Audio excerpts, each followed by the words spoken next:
Thank you very much, Mr. Chairman. Please, once again, can you give me a round of applause?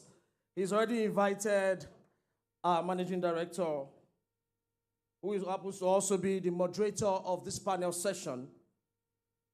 Engineer Osa Igehon is the Managing Director and Chief Executive Officer of Hess Energies Limited, the operator of the NNPC Hess Energies OML 17 joint venture, an accomplished energy sector executive.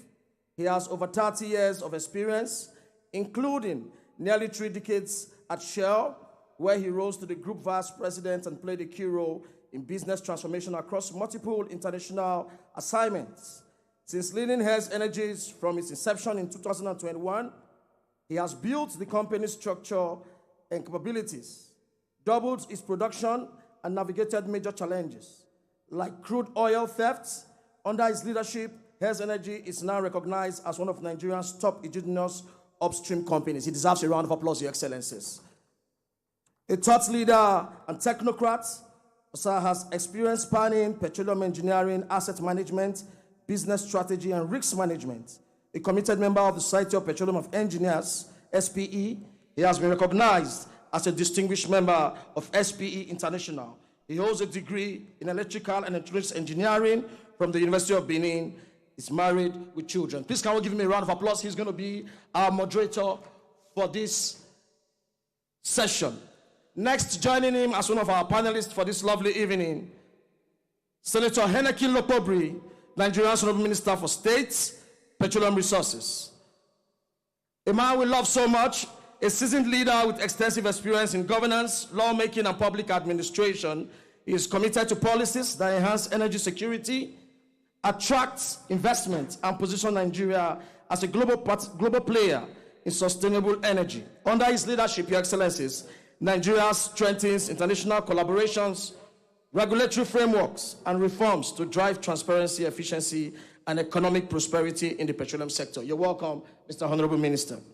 Next, the latest This Day and Arise Group Chief Executive Officer of the Year awardee, Chief Commission Executive of Nigeria Upstream Petroleum Regulatory Commission, Engineer B. Benga Komolafe.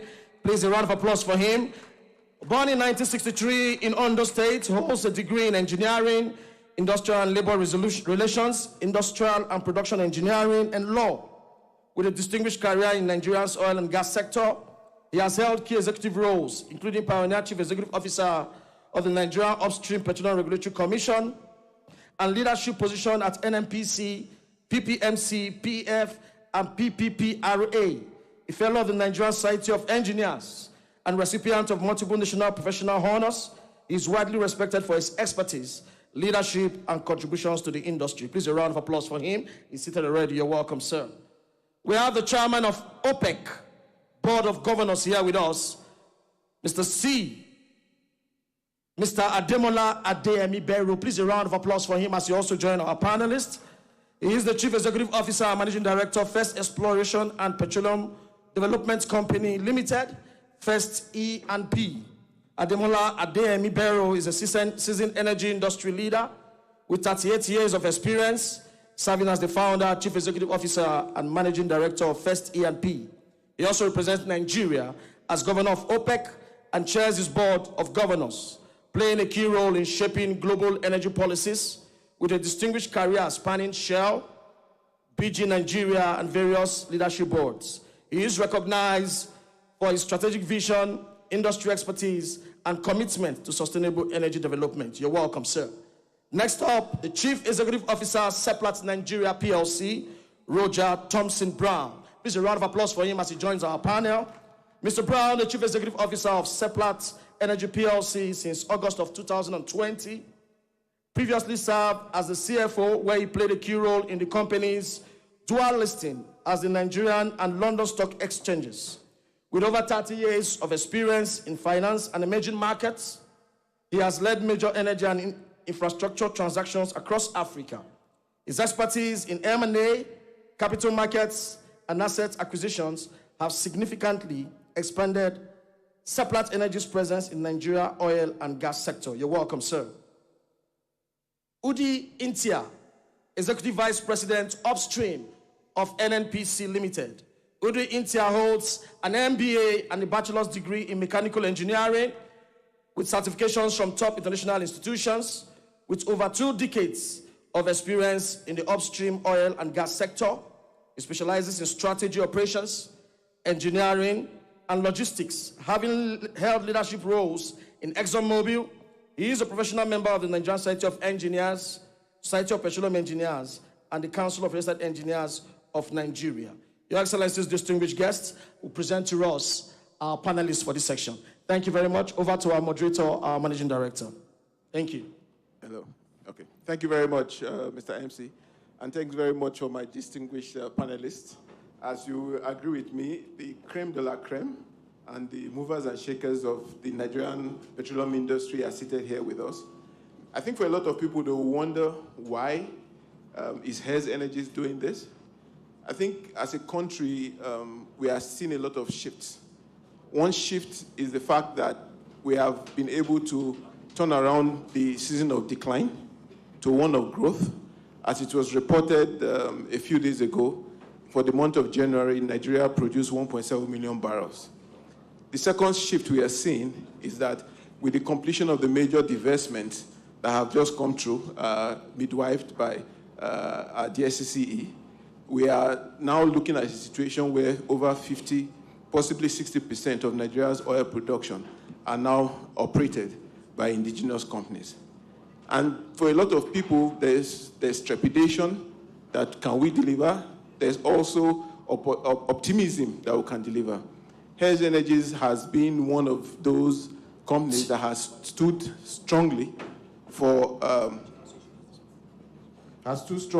growth, as demonstrated by the growth we have achieved in our company by doubling production since we took over the asset.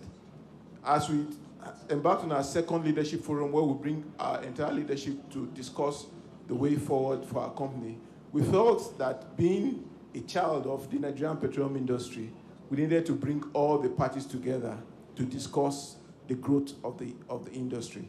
And just like Nigeria is trying to accelerate its growth, we also have our motto for this our leadership forum being growth accelerated. So in that light, we felt it was important to bring together the industry to start talking about the growth. For now that it is us, industry that is in control of a larger proportion of the production, we have to power it. We have to own the challenge, and we have to deliver to the Nigerian people. So thank you very much for your audience, and thank you very much for my distinguished panelists who took out of their very busy schedules to honor our invitation. So let me start with the Honorable Minister. Sir, we've achieved 1.7 million barrels of oil per day, a growth, significant growth over the past few months. I mean, I'm sure a lot of people are curious, where did the growth come from? And what are the learning points from this growth we have seen that will underpin the way forward, given that the new national targets that have been set is for 2.1 million barrels of production, of oil production in 2025, and 2.7 million barrels of oil production for 2027.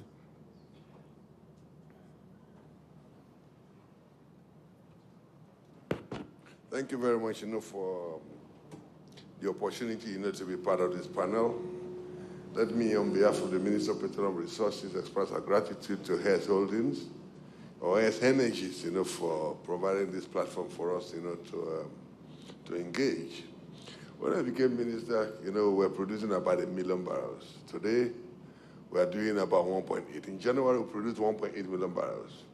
Kawalafe, the CC of NUPRC is the one who has the statutory authority to report what we produce, on a daily and a monthly basis.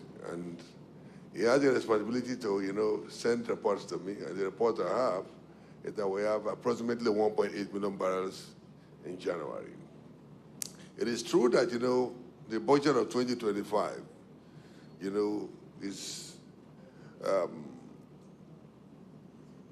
predicated on 2.06 million barrels a day.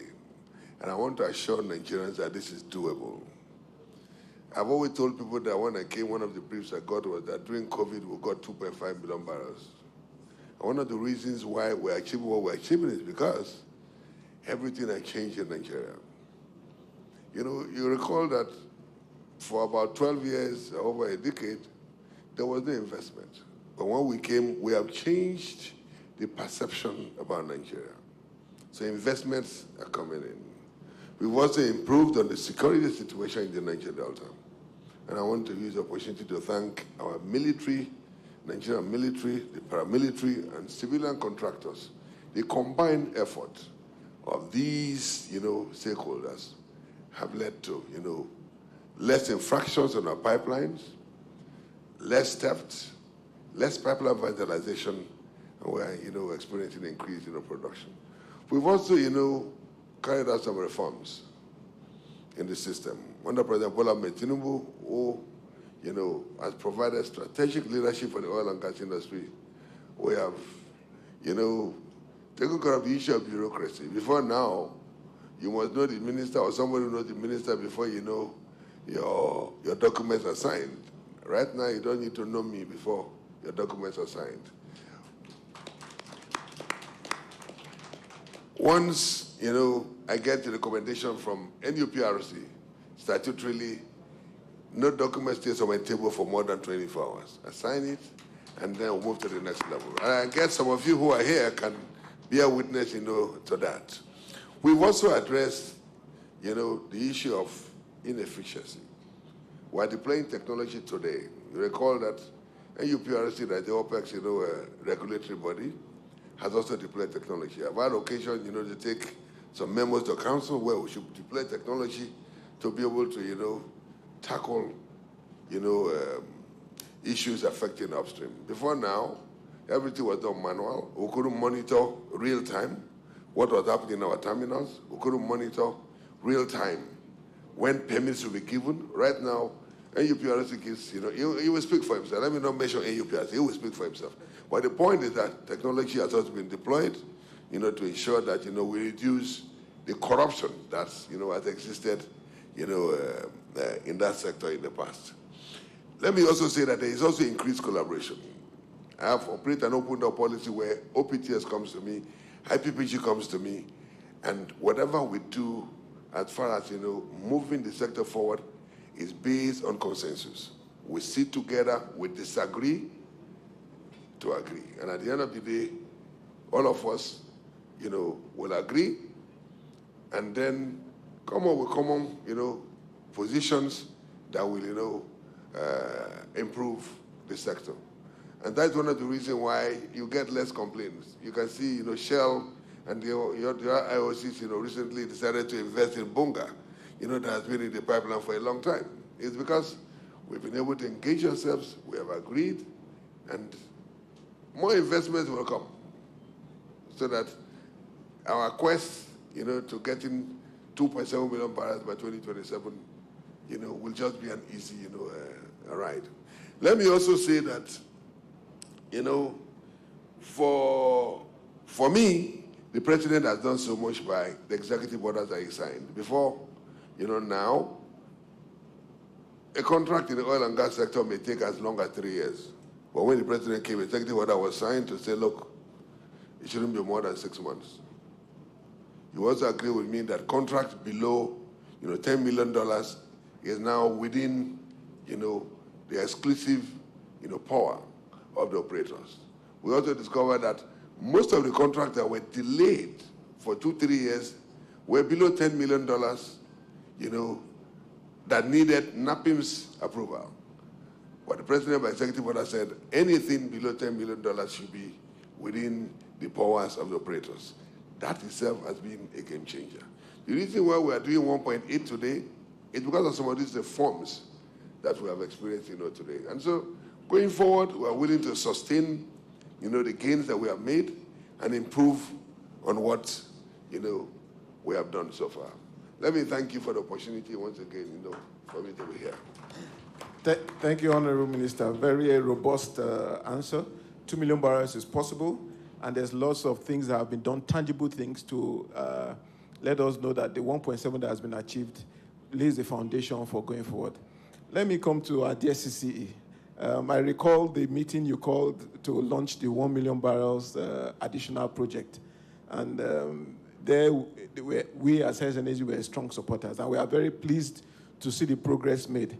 So looking forward, the minister has talked about what we have achieved, getting to 1.7. Looking forward, how do you see what are the main building blocks to achieve aspired production targets?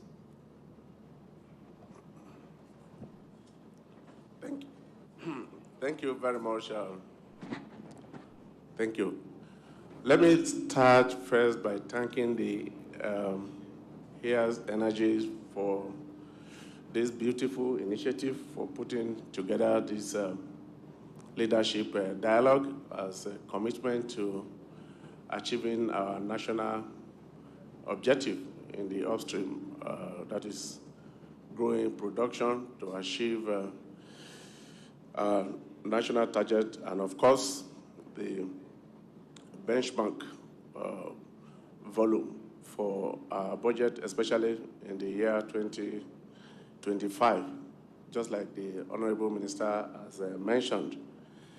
So, going strictly to your question, yes, it will be recalled that during the NUPRC as 3, part of the initiatives that we launched at that event, like the moderator said, is the project 1 million barrel, that is additional production. And for the purpose of our audience, the objective of that project, the philosophy behind that was to leverage what I call the power of collaboration, of the various stakeholders. Realizing the fact that the bane of our industry has been that, of course, the capacity has always been latent, but that the stakeholders exist and function in silos. So, but God bringing the NUPRC, the regulator, we recognize that there's need to work as a team, that without working as a team, working in leveraging the team spirit, the power of collaboration, that might be difficult for us to achieve our common objective of growing the production to achieve the national target. And for that reason, we brought all the stakeholders together. First, identify all the stakeholders along the value chain, and the initiative was launched. And that was in October 2021. Happily enough, from that period to now, as at the time the program was launched, we were operating at about 1.5 million barrels of production per day. But good enough, within then and now, the industry has been able to add additional of about 250,000 barrels, incremental. And that is quite significant. So for now, we are operating at about 1.75 million barrels per day. But going forward, the Commission has a line of sight to get on how to get to our target production of 2.5 million barrels per day. And in doing that, we have identified the key initiatives to actually achieve that target. We've identified the candidate wells that needs to be reactivated, that needs to be re-entered. And of course, we recognize that funding is key as part of the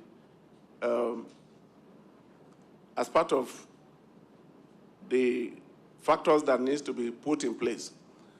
Part of what we've done equally is to facilitate a situation whereby the funders have been brought in. We set up a platform where all the key actors, the funders, the rig owners, all of them could interact together in that initiative.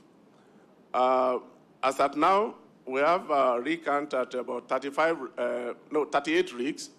And I want to say that from the way we are driving the project, we are believing that between now and end of March, we should be achieving about 50 rigs between now and end of March. That is our projection. So we are closely monitoring, and that is the active rigs in the country. So by the time we achieve that, we believe that we'll be moving closer to achieving, that is our objectives in attaining the 2.5 million barrel target. And again, of course, the Honorable Minister has spoken about the government commitment to ensuring that the issue of vandalization and crude oil theft is dealt with. Government is doing very well in addressing that in a kinetic manner. And in the non-kinetic space, the Commission is equally doing everything possible to ensure that the host communities, because that is very key, that the host communities create, allow for conducive environment. In terms of the role the Commission plays in that respect is in respect of smooth implementation of the host community development trust fund. Don't forget that social inclusiveness is very key in ensuring peace in the host communities. So for now, the implementation of the host community is moving smoothly, and we believe that the way the Commission is driving that activities will, that there will be massive activities in the host communities, and that itself will translate positively to the needed peace for operators to operate, for us to achieve the targeted production. So apart from that, again, as part of the measures the Commission is putting in place as initiatives to ensure that we achieve the targeted production is trying to ensure operational effectiveness by the operators. Of course, again, my minister, the Honorable Minister, equally touched on that. The Commission, as part of its regulatory reforms, is driving the industry effectively by ensuring the, digitization, that is automation of the licensing and approval processes.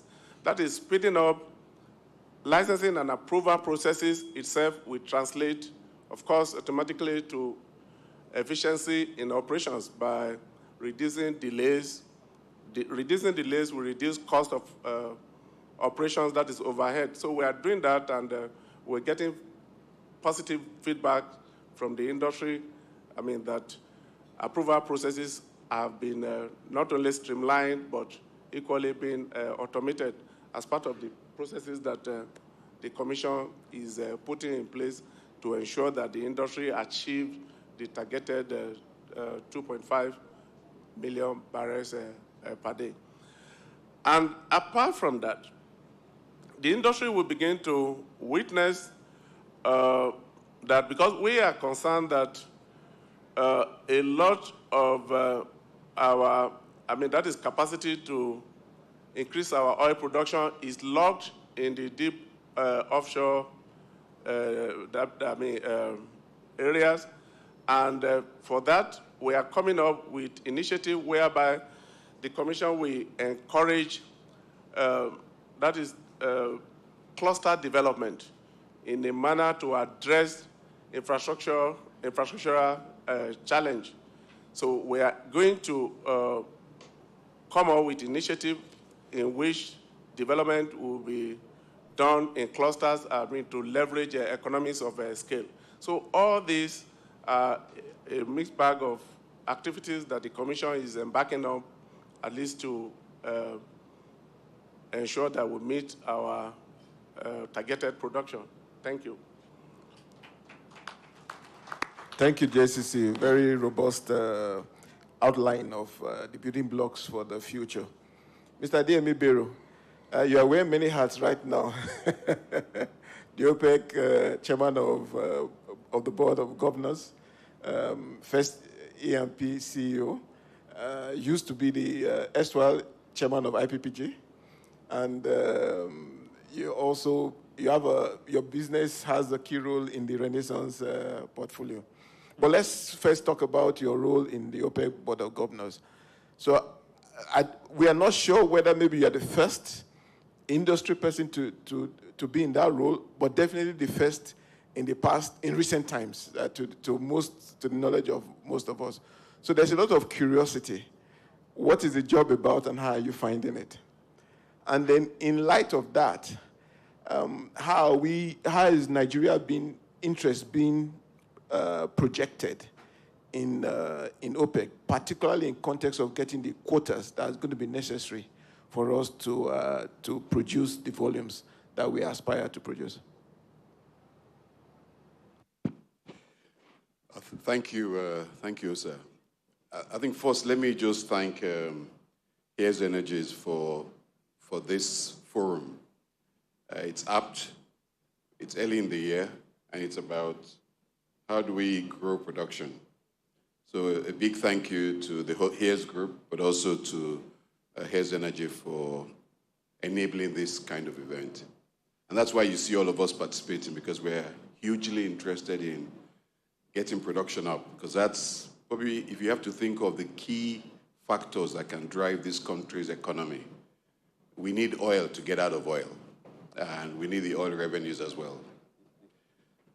So I think the beauty of being new into OPEC is to let everyone know that actually OPEC and Nigeria has a framework.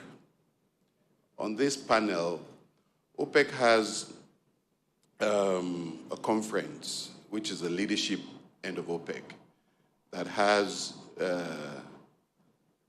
delegations, mainly ministers, and the head of delegation, who is the head of the OPEC framework in Nigeria, is seated on my right, Honorable Minister Heineken Lokobiri.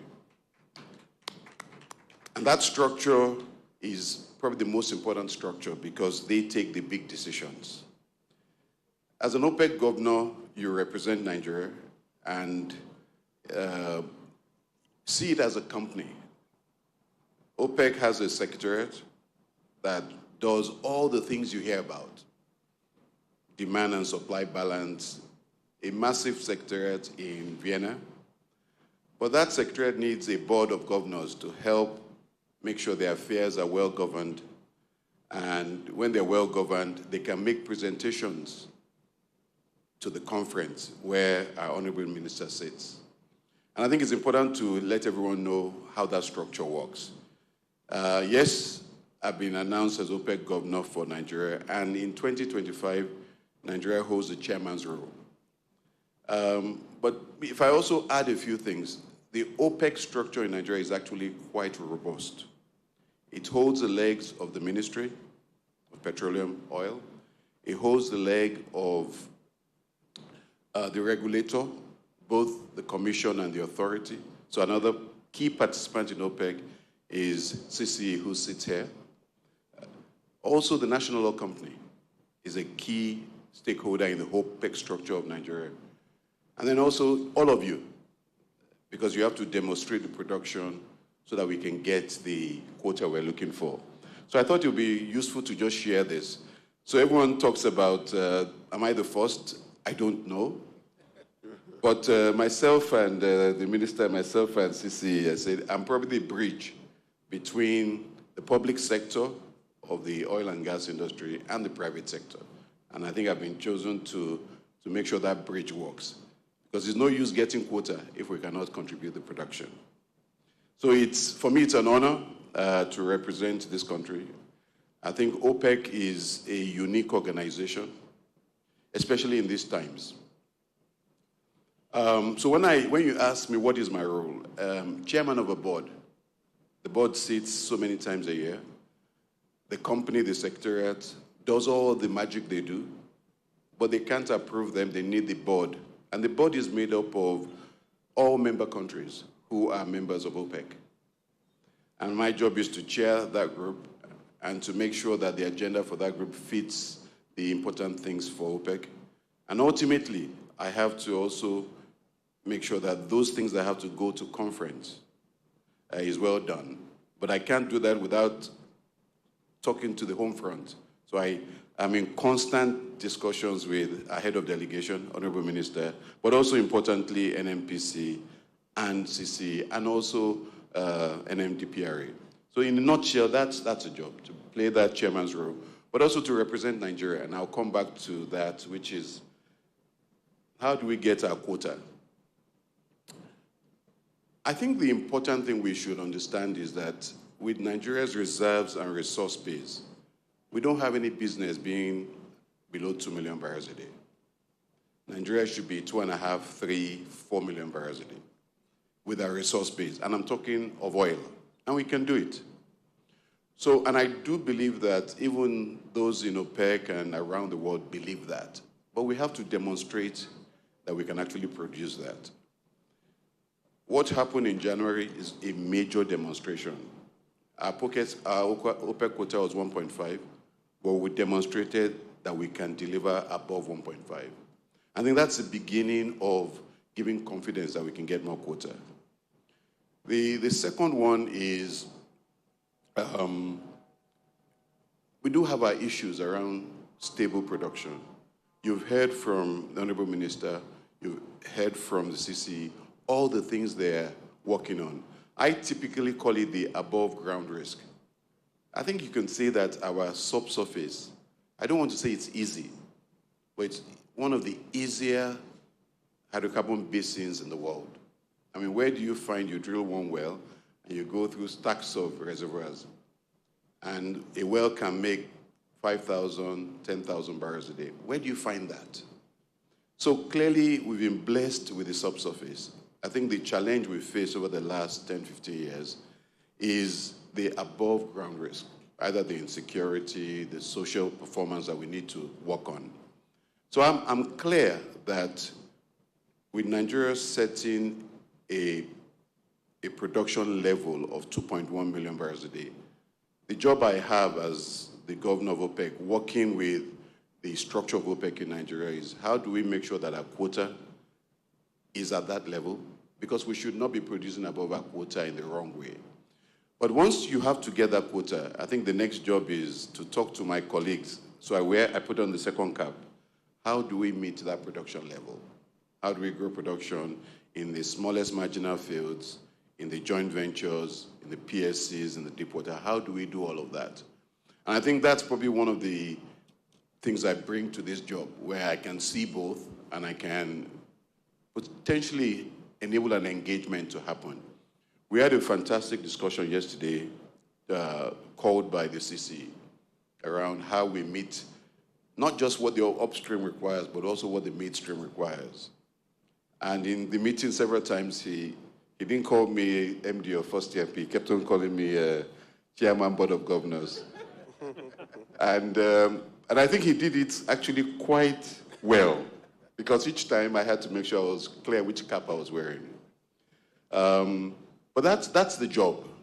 And I think the last part of the question, Tosa, that you asked is, what does OPEC mean for Nigeria and our production aspirations? Oil and gas is international business. And it requires a collegiate group of people who will look at where is the balance between demand and supply. And OPEC's job is playing that responsibility and playing it well. You may have heard of OPEC, but you've also heard of OPEC Plus. Recently, I think later part of last week or this week, Brazil became one of the OPEC Plus members. So you're beginning to see large countries who produce being part of this. Russia is part of it, and I can name a few others who are part of the non-OPEC group. So it's turning into a group of people who will make sure there's a balance between supply and demand over the long term. And they have a long-term view, which impacts pricing. Most of us need pricing not too high, but not too low at the right price, and OPEC plays that role.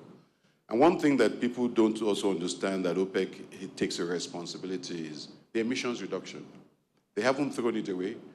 They also have a responsible agenda to make sure that the oil that we produce does not create over emissions in the world as we go forward. So let me stop here and say that's the challenge. And if you ever see me and say, really, what your job is, get that quota that delivers 2.1 and encourage my colleagues to get that production that makes that happen. Thank you. Thank you very much, Mr. Diemebiro. Very interesting. I think we are all of us who have been curious, I think our curiosity has been substantially satiated.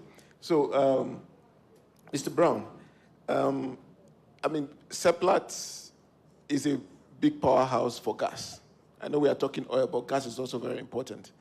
And then with the completion of the MPNU transaction, you now become a huge player also for oil.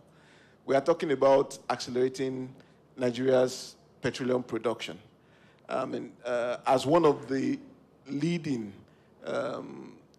indigenous companies, how is Seplat looking at contributing to this drive? Thank you for that. Well, let me start off with a thank you to our hosts, the chairman of chairman, which makes him chairman to the power of 2, I think, if you're a maths person. Thanks also, and thanks to Harris Energies and all the group. I also want to start by congratulating,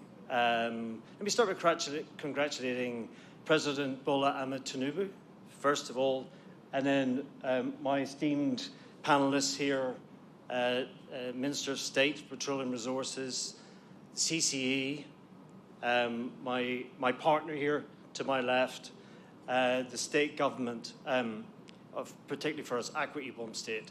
The reason why I say congratulations and a big thank you as well is that, you know, it's a bit like, have you ever seen Heathrow Airport in the mornings when you see a stack of planes way back and the air traffic controller has to land all those planes, one every minute?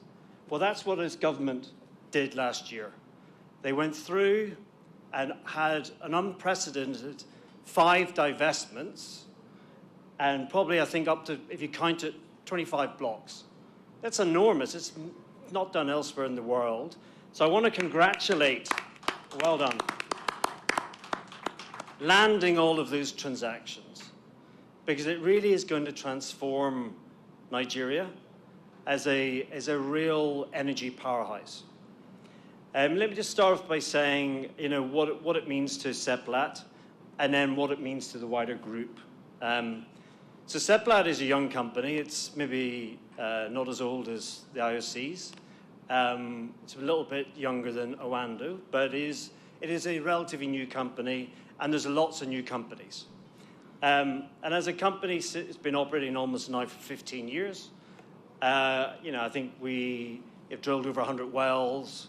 We have put in, this year we'll have 3 gas plants up and running. We put a lot of infrastructure, put a lot of investment into the regions we operate, into our areas of operation. And really, I think, poised us for this what I think is a game-changing acquisition for us as Seplat Group in terms of the acquisition of MPNU, which we completed last year. It's also game-changing for Owando in their acquisition. It's a game-changer for Renaissance. It's game-changing for absolutely everyone. And when the CCE, who called a news conference in October, or a conference in October, and made the statement 1 million barrels extra. 1 million barrels additional. Now I'm trying to work, is that on 1.5 or 1.7 cc? I'm not sure. Is it 2.5 or 2.7? But whatever happens, it's 1 million extra. And that is a requirement of the government to actually access these really amazing resources and create energy security for Nigeria and its people. And we're up to the challenge. All of the indigenous companies who are taking over these assets and the ones that already have them are up for the challenge. You know, I say always, every barrel counts, and every incremental barrel counts. Every incremental molecule of gas counts, and they all add up to this 1 million barrels. So what is Seplat going to do? Well, we took over on the 12th of December, and we've been working very hard on this year's process, which is really about, you know, we've got 200 wells, about 200 wells in operation today at the old MPNU assets. Locked in are over 400 wells, right? And we can see what's happened for the previous divestments. The obvious thing to do is to get after the low-hanging fruit, the stalled activities, and start to reopen those wells. And that's exactly what we will be doing this year. At the same time is we're putting forward the 5-year plan. And the 5-year plan is really to look at beyond asset integrity, which we do need to take very seriously as a business, as an industry, because these assets are mature and we have to make sure that we continue to operate them safely. But it's really about what is our infill drilling campaign. And the word campaign, our service providers out here will love this. It is a campaign. It's not one well. It's 10, it's 50, it's 100 wells. And what is that over the next 5 years? How does that then ramp up to production and hit and deliver those 1 million barrels? And then beyond that is exploration. So at the same time, one of the requirements as part of the approvals was to actually come forward with a commitment to exploring. And I think this is the other thing for us as an industry is beyond accessing easier barrels, we actually got to look deeper, look into the areas that the IOCs haven't explored, because it's vast. I want to also add is in terms of gas, because I think gas is really important. You touched on it. I mean, Seplat, we pride ourselves that this year we'll have 850 million scuff of operating gas capacity alongside our partner NNPC in 3 gas plants. With the ExxonMobil acquisition, we've actually got some gas developments there, but it's nowhere near scratching the surface of the gas resource. We believe there's at least 14 TCF of gas here, and if we start to touch on the exploration, the team is thinking double that. So really about the gas development, we've got to really focus on a mixture of domestic gas plays, and we're looking at fertilizer plays, we're looking at power and petrochem. Also, we're looking at LNG plays, right? Either supplying to Nigerian LNG or looking at floating LNG. And there's a number of developments like that, such as UTM, et cetera. So what we're looking at is what is the short term, the near term on production gas, and then what is the long-term gas plan so we can access that 14 TCF of gas and plus. Thank you. Thank you very much, Roger. Very robust answer. I think it's a similar journey that we undertook in Hayes Energies. When we took over our asset, we had 30 wells producing. We have tripled that. We have about 100 wells producing now. And that's what we have used to double our production, both oil and gas. So we should be very best in this. I think this is just an indication of what is going to happen that will underpin the rejuvenation of the Nigerian petroleum industry. So if I come to Mr. Antia, thank you, our EVP. Thinking about NNPC, I think it would be good if we could explore with you some of the strategic imperatives NNPC is looking at around funding all of these developments that are going to come through. You are either a joint venture partner or a PSC holder or other structures. And so you are kind of the spider in the web in all of these assets. So it would be very good to get your perspectives on this. Thanks, Osa. Appreciate it. Thanks, Hayes Energies, for hosting this inaugural edition of this leadership forum. I particularly am very very elated at being here because the opportunity to talk about what's possible in Nigeria is just what I like to do. When I was offered this role a couple months ago, it was one of the shortest and quickest decisions I had to take. Yet again, it was the longest decision I had to take because I had to look at, what is this going to do to my sleep? By the way, I was retired. I retired at 48, and I was just done with the industry. And coming back here to work with an NPC just provides the opportunity to see the entire landscape, and how one can make an impact and leave a legacy of well-doing in the industry. So your question was how do we provide the strategic imperative to move things forward in the industry? The industry itself is in three categories, if I should just be as simple as possible.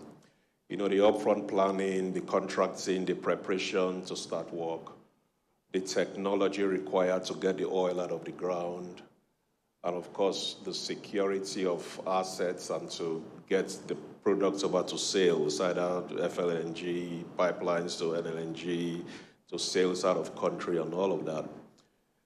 The security of that entire infrastructure, it's very, very imperative, and I like what I see, I like what I met. Very grateful for the Honorable Minister, Mr. President, and of course the SA to the President as well, Mr. Lu, who has been very dexterous in providing the opportunities, to open up the industry. How do we unlock the industry?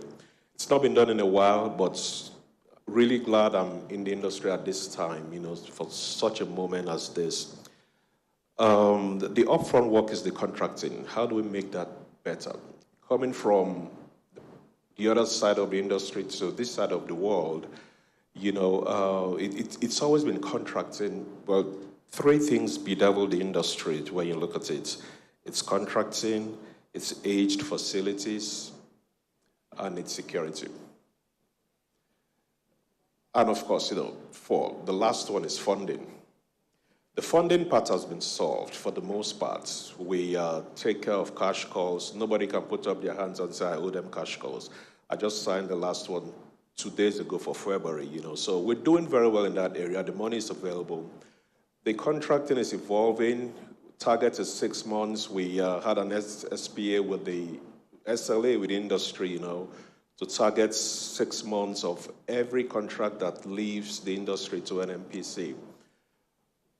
There is a bit of struggle from both sides, a bit of tension from both sides. I don't want to blame parties here, but there's an opportunity next month to redefine what that will look like.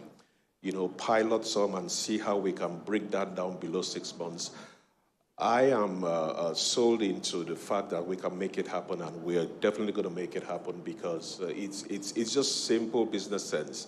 Make things work. Don't spend too long a time in contracting because if it's too long, prices escalate from when you start the contracting to when you get the projects in place. The other one is making sure we contain the products inside the facilities, inside the pipelines, inside the vessels, and all of that, securing all that product. Honorable Minister talked about the great work that has been done by the military, by the NSA. In recent times, we've transitioned security over to the NSA. NNPC wants to just get up that business and get the people responsible for securing assets to do that. And I'm glad to report that it's working well. The transition has been smooth. The NSA, Mr. No Ribado, has been very, very insistent in ensuring that, the tempo does not drop and we can ensure we do that. Today, a number of CEOs will attest to the fact that, the availability of pipelines, it's, if not 99%, it's surely in the mid-90s to upper 90s for most assets. There are a few infractions here and there that we're trying to manage, but we think we're taking the market back from the bad actors, to return it to the folks who are really doing well in the markets. once we can get that security infrastructure stabilized for good across the entire industry, there's a huge pipeline project we have underway to replace our existing pipelines and bring new pipelines with good pressure ratings, that everybody can flow into, and provide technology in the lines as well that can detect an infraction very early, and our response time can be quicker than what it is right now. It will help a lot with the industry. That is being done, and we believe we've got line of sight from here to when we think it's going to be done. The last one is on age facilities. That's a term I want to eradicate from the industry. If we can, actually it's possible to do that. Generally as a culture, we don't do very well with maintenance of anything at all. Our generators at home, our vehicles, our facilities and all, But when you see the big players manage their facilities, it's possible. A lot of us have worked outside of the country, and we do see how a facilities can look as new, even though it's 30 years old, it can still look as though it was a 2-day-old facility. Well-maintained, well-painted, well taken care of, There is a proactive maintenance, not preventive, and lagging issues where it's very expensive to manage. As we change out a lot of these assets and assure that we can keep maintaining them, we'll shift away from that lingo, age facilities, to simply just maintenance. And that transformation is going to happen. My job, as I know, is to be an influencer and to be an enabler in the industry. Like Osa mentioned, joint venture partnerships with a lot of folks, JV level, PSC level, and there's some assets that we run ourselves as NMPC Limited. But I do think there's an opportunity to bring that maintenance culture, take from some of the assets that are doing very well, deploy to assets that are struggling or may not have the resources or the skill sets to do those things. Share as much as possible and see how we can eradicate that term and ensure we've got facilities that will run for the next 10, 20 years. It's not just enough to say we can produce the oil, but we need facilities to keep the oil, contain the oil, and take them to sales. The last one, I think it's the point I'll make is on collaboration. The mindsets that I've met now is where a lot of assets are being hogged by asset owners, I would say, or operators, I would want to see a shift where we collaborate more. The ultimate aim is to produce the fields, get the fields going. And there's no point in keeping an asset when you don't have the capital, you're not ready to produce, and you just hold on to it.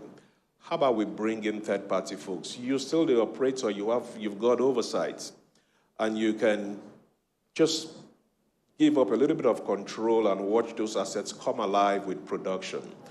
We share technology in this area, get third-party folks to work in other areas, and just spring up the volumes. So when Commission Chief Executive is talking about plus 2 million barrels in 2021 plus, Honorable Minister is saying 2.7 million barrels by 2027. We are going to have to collaborate. Everybody will need to collaborate. Everybody will focus on what they do best, and the ones they don't have the capital or the resources for, let those who can operate it on a cost-plus basis come do the work. At the end of the day, everybody benefits. We unlock the oil. Everybody goes to the bank. I told Roger the other day, my job is to make him money. My job is to make the CEOs money and to make sure you produce your assets as safely as possible, bank the volumes, and everybody holds an AGM smiling. Thank you very much. Thank you very much. Yeah, I think that's an exciting closer. Smiling, AGMs with everybody smiling. We're looking forward to that. And I think a key message on collaboration is very vital. But let's look beyond 2.7 million barrels. There are so many forces at play. You know, energy transition, there's development in that space now. There is gas as a transition fuel. There's our power requirements, which is huge. We don't have enough gas. There are so many things raging. So if we look beyond 2.7 million barrels, Honorable Minister, how is government looking at securing this country energy-wise? What is the long-term play for energy? Yeah, thank you very much. You know, before I address that question, let me first of all, say that today we are doing about 1.75, 1.8 million barrels a day, but we are not exceeding OPEC quota. OPEC quota is 1.5 million barrels of crude. I've been briefed that what we produce, that we even categorize as crude today, is more of condensate. So I'm looking forward to engaging, the stakeholders so that we dedicate, in our terminals, some reservoirs specifically for condensate. And except the brief is wrong, I believe that even if we do 2.5 million barrels, we may not be exceeding OPEC quota. I hear that we produce substantial volume of condensate. As of today, is mixed together with crude. By the way, condensate is also high-grade crude. I've been told that it's even more expensive than crude. And so condensate is also crude. But we as a country have to engage, the operators of the terminals. Our terminals are owned by Shell, Chevron, all those big boys. So we need to engage them to say, look, let's dedicate some of, our reservoirs for condensate exclusively, or that's for crude, so that we do not violate, our obligation, to OPEC. OPEC is basically about price stability and, efficient, supply chains. It's not enough for us to produce 3 million barrels and then the price of crude comes down to, $40. It won't be attractive. It won't be, in our strategic, national interest. And I've told people that whether Trump is there in America as president or not, the price of crude will not come down. Because those who are actually, the big companies in the U.S. are also there to make money. These are not government-owned companies. They are privately owned companies that are there, to make money. Having said that, let me say that, there's this misconception about energy transition. Historically, no source of energy has been abandoned. Today, between America and then, China, they contribute 55% of global emissions. Where are they coming from? Substantially from coal and fossil fuel. But these guys are not stopping. Whereas they are telling us to stop fossil fuel in investment, they are not stopping. Even if they're making electric cars, the factories where the electric cars are being made are powered by coal or fossil fuel. So the emissions are continuing. So at the global stage, my contention has always been, and the contention of Africa, is that the entire African continent contributes only about 3%. UK alone contributes about 4.8%. But UK too, in 2023, November, gave over 100 licenses for new explorations in fossil fuel. Whereas the West is telling us, to stop production of fossil fuel, they are ramping up production of fossil fuel. So I want Nigerians to know, I want Africans to know that this is basically geopolitics. Nobody is stopping. And for Africa,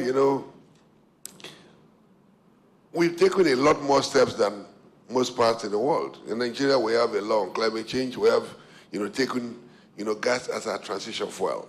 We have robust penalties, for gas flaring. We're doing everything to ensure that, our production in line with the PIA is kept clean, green, and environmentally, sustainable. But our first objective is to solve our energy poverty problems. And I've always told people that we need, the dollars from fossil fuel investment to finance our energy mix. What the West has always said is that they have money that they are going to give to us. The money hasn't come. Since the Paris Agreement, they've always pledged $100 billion a year. Check the records. No promise is a debt. If they don't give you the money, you can't enforce it. And that is why we'll go from one COP, COP 28 to COP 29.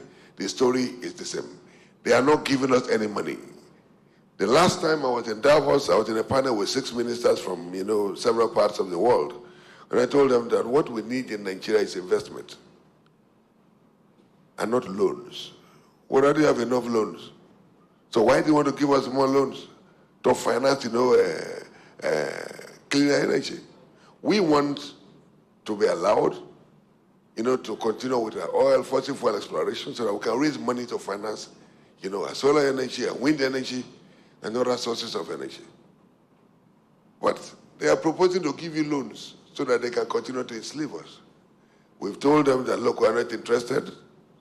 We have enough legal framework to be able to explore, fossil fuel in a cleaner and cleaner way, and that is the way Africa should do.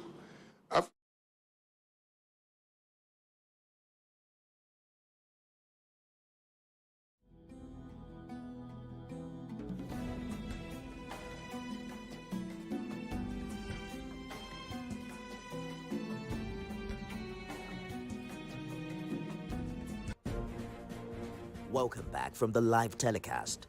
We'll now continue with our regular programs. Stay tuned. And a family. The safe rescue of Leah Sharubu and other citizens in captivity will bring relief and hope to their immediate families and the country as a whole. Funom Joshua, TVC News, Jos. For our viewers in Nigeria, we're back to our story where former head of state General Ibrahim Babangida acknowledged for the first time in 32 years that MKO Abiola actually won the 1993 presidential election. Joining me is veteran journalist Richard Akinola. Mr. Akinola, thanks for joining us on the news this hour.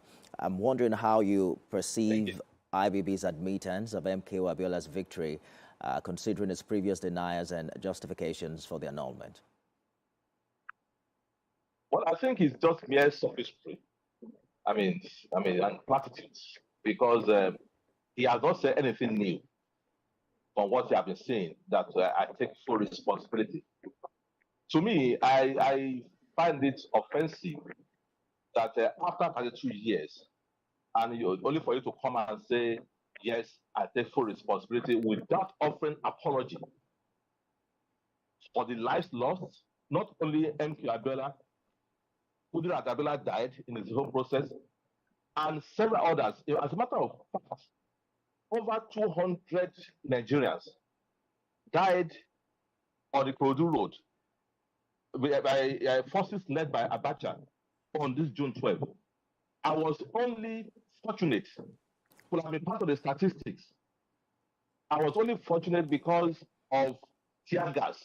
Because after I inhaled tear gas and I couldn't see again, I ran somewhere near Fadeyi to just get kerosene. That's how I was able to escape the shooting by Abacha's men. And over 200 people were killed. And yet somebody is just coming 2 years thereafter to say he took responsibility.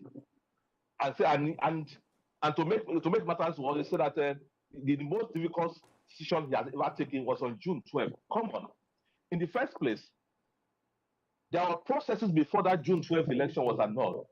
On 18th of May, 1993, at Suite 1034, Abuja Sheraton, there was a meeting. Patron Zeribe, who was the leader of the ABN. Then there was Akilu in that meeting. There was a Clement Apango in that meeting.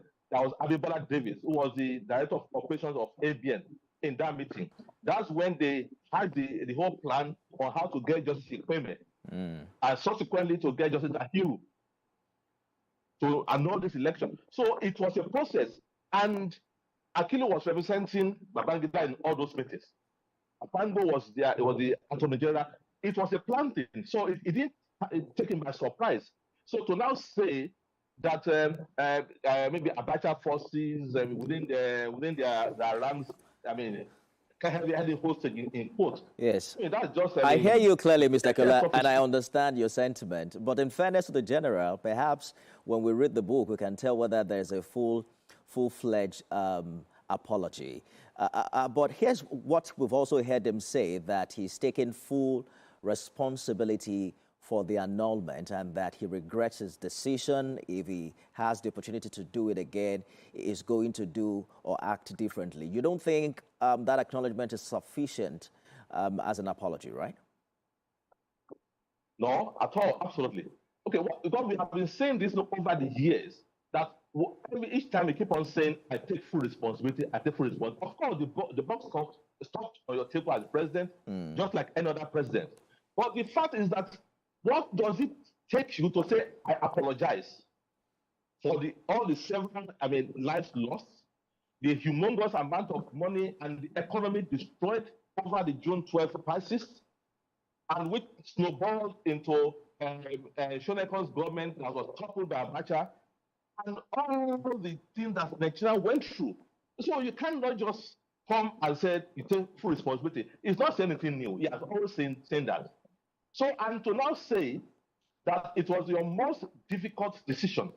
So it was more difficult than you sanctioning the killing of your best man, best man of your wedding, General Vasa. So the election that took a process for a long period, it was the most difficult decision. So the killing of Vasa was not the most difficult decision. I sanctioned the killing of your best friend, who was your best man. So it doesn't make any sense. All right. It's the same Babangida. Yes. Because we see the book. But from the review and from what came out for the book launch today, it doesn't make any sense. In fact, I shook my head today when I saw that when people were clapping, said that they did it in the interest of Nigeria. Which interest of Nigeria? The same people who were with LBB, who was with Abiola, and not the same people clapping. It shows that the political class is the same. Again, he has called the decision as a result of a supreme national interest. I'm just told we're out of time. I was going to ask you what you expect, what more you expect from that book, but we'll continue this conversation subsequently.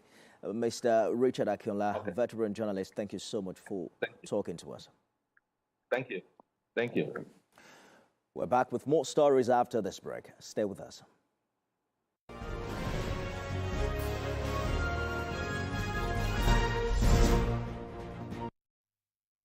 You know it, you know it.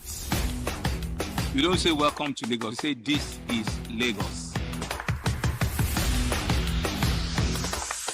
My name is Mark Pace. I'm the president of the International Gaming Standards Association, and to thank all of you for attending this very historic event. Secure your spot at Age Lagos 2025 for unparalleled access to regulators and operators from Africa and beyond. Register on www.agelagos.com/register.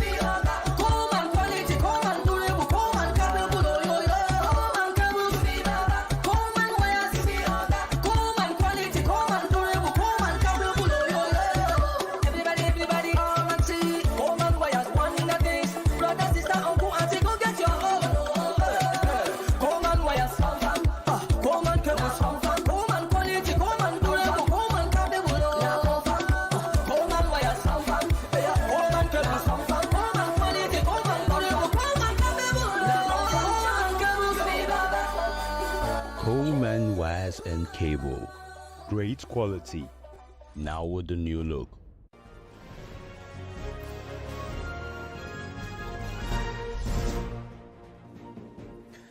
Thanks for staying with us.